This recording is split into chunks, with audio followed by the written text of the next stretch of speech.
반갑습니다. 요한복음을 통해 본 그리스도 7번째 묵상, 노뱀처럼 들리신 그리스도라는 제목으로 하나님 말씀 증거하겠습니다. 함께 보실 말씀은 요한복음 3장 14절에서 17절 말씀입니다. 모세가 광야에서 뱀을 든 것 같이 인자도 들려야 하리니 이는 그를 믿는 자마다 영생을 얻게 하려 하심이라.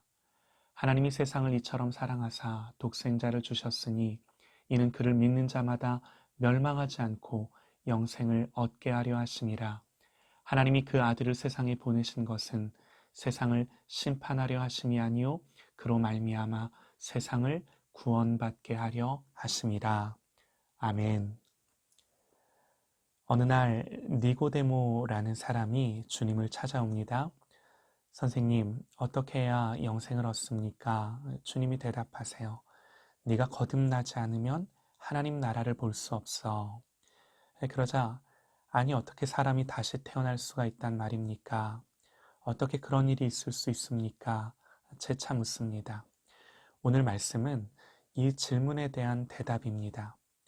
어떻게 사람이 거듭날 수 있습니까? 라고 묻자 예수님이 대답하신 거예요.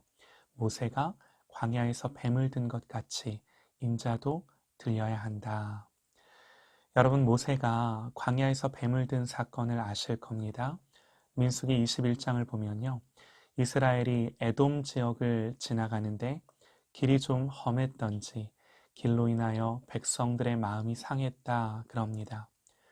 우리도 하나님이 왜 나를 이렇게 인도하시나 할 때가 있습니다. 이것은 단순히 길에 대한 불평이 아닙니다. 지금까지 선으로 자기들에게 가장 필요하고 합당한 길로 인도하신 하나님에 대한 불신이었습니다.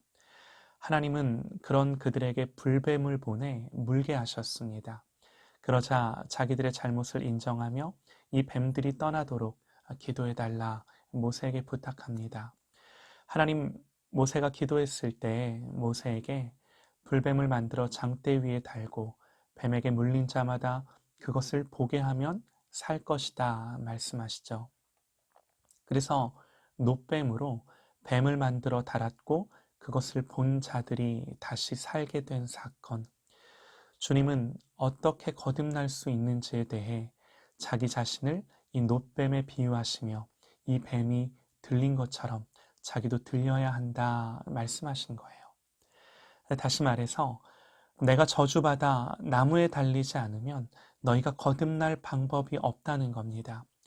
우리가 주목할 것은요, 주님은 니고데모에게 이렇게 해라, 저렇게 해라, 어떤 거듭남의 방법을 제시하지 않으셨습니다. 제시하지 않은 것이 아니라 방법이 없어요. 여러분, 거듭남에 무슨 방법이 있겠습니까? 태아가 스스로 원한다고 해서, 노력한다고 해서 태어날 수 없듯이 거듭남, 영적으로 태어난 것도 나의 어떤 방법으로 될 수 있는 게 아니죠. 엄마가 배 아파 10달을 고생해야 생명이 나듯이 여러분, 우리의 생명은요, 주님이 고난받으셔서 낳으신 생명인 줄 믿습니다. 우리의 구원은 하나님이 하신 일이세요. 영적으로 새롭게 되는 것은 결코 우리의 의지나 노력, 어떤 방법으로 되는 것이 아닙니다. 놋뱀을 쳐다본 자는 살았습니다. 그냥 봤더니 산 거예요. 여러분, 우리가 구원받는 것은 그저 주님을 보는 것입니다.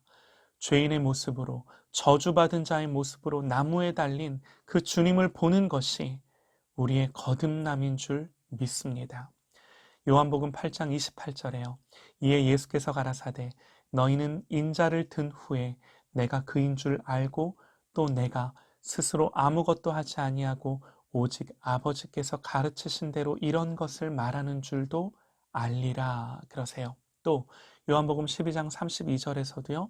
내가 땅에서 들리면 모든 사람을 내게로 이끌겠노라 하시니 그럽니다. 여기서 들린다는 것이 무엇이겠습니까? 신명기 21장 23절에서요. 나무에 달린 자는 하나님께 저주를 받았음이니라 그럽니다. 나무 위에 단다는 것은요. 하나님이 그를 저주하셨다는 거예요. 이 장대 위에 높이 달린 뱀은 하나님의 저주를 받은 뱀이라는 것입니다. 그 뱀이 상징하는 분이 예수님이신데 십자가에 달리신 주님이 바로 하나님의 저주를 받아 죽으셨다는 것을 상징적으로 보여주는 것입니다. 우리는 주님이 왜 굳이 십자가에서 죽임을 당하셨는가 생각할 수도 있는데요. 다른 거 아닙니다. 구약의 말씀을 성취하기 위한 방법이었습니다.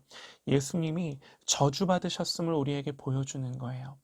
주님은 십자가 위에 달리셔서 우리가 죄인으로 받아야 할 하나님의 저주를 대신 받으신 것입니다. 바울은 이것을 이렇게 설명합니다. 그리스도께서 우리를 위하여 저주를 받은 바 되사 율법의 저주에서 우리를 속량하셨으니 기록된 바 나무에 달린 자마다 저주 아래 있는 자라 하였습니다. 여러분, 저와 여러분을 대신해서 이 저주받으신 주님을 봐야 사는 것입니다. 모세가 광야에서 뱀을 든 것 같이 인자도 들려야 하리니 이는 그를 믿는 자마다 영생을 얻게 하려 하심이라. 하나님이 세상을 이처럼 사랑하사 독생자를 주셨으니 이는 그를 믿는 자마다 멸망하지 않고 영생을 얻게 하려 하심이라. 하나님이 그 아들을 세상에 보내신 것은 세상을 심판하러 하려 하심이 아니요 그로 말미암아 세상이 구원을 받게 하려 하심이라. 사랑하는 여러분, 이 주님을 보면 삽니다. 이 주님을 믿으면 삽니다.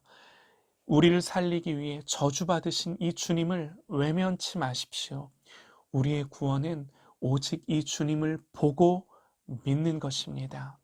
저와 여러분이 오늘도 나를 위해 죽으신 그리스도를 보기 원합니다.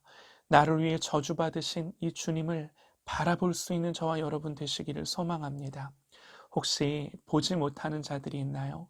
저들의 영혼을 주님께 맡겨드리며 주님을 믿고 거듭나는 역사를 구하십시다. 하나님이 반드시 마음을 여시고 눈을 뜨게 하셔서 저들로 보게 하실 것입니다. 오늘도 이 주님을 바라봄으로 나를 구원하신 그 주님을 기뻐하며 즐거워하며 구원받은 그 감격과 구원의 노래가 저와 여러분의 모든 삶 가운데 울려 퍼지기를 간절히 소망합니다.